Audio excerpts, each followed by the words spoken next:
it's Jill. And this is Cecily. We thought we'd make this little video and tell you a little bit more about our Mesa Easter Pageant book. We have been asked lots of questions, and we wanted to just share some about why we did the book and what is in it, so people could know from this little video if they want to learn more. And we wanted to show you, we're on the balcony of our friend's house, there's the Easter pageant stage. She has a great view, but we wanted to show you what's going on. The stage is up, and the pageant will be on in less than a month. So Jill, why don't you tell us a little bit about why this book was written in the first place? Well, Cecily and I have both been publicity directors for the Easter pageant at different times.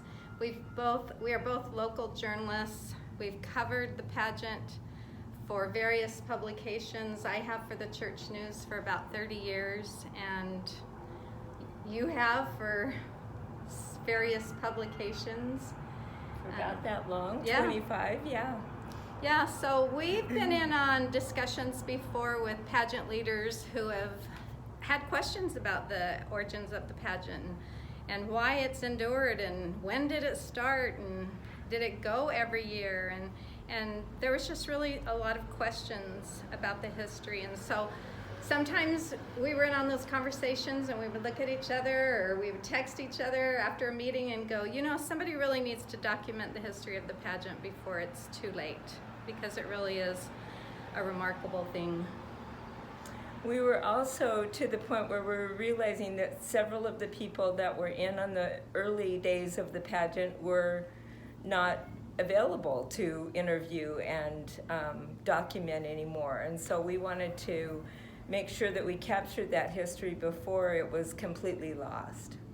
And we were very fortunate in the people that we were able to interview. We got a hold of all the directors, not Irwin Phelps because he had passed away, but we were able to interview his wife, Eileen, back in the day that he was the originator of the pageant, from the transition from the choral presentation to the pageant, and we were able to get tubs of his notes and all kinds of memorabilia and things that he had used, and that was great. And we interviewed all the directors since then. We had to wait for Len Johnson to get home from his mission in Africa.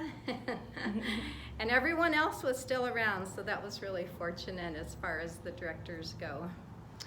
And then we also interviewed several of the people that were principals as far as costuming and the props and staging, and also the men that played the role of Christ, and several others that shared their experiences of being in the pageant, or just some of the ones that had watched the pageant over the years and how it had impacted their lives. So that's kind of the brief summary of why we did the book.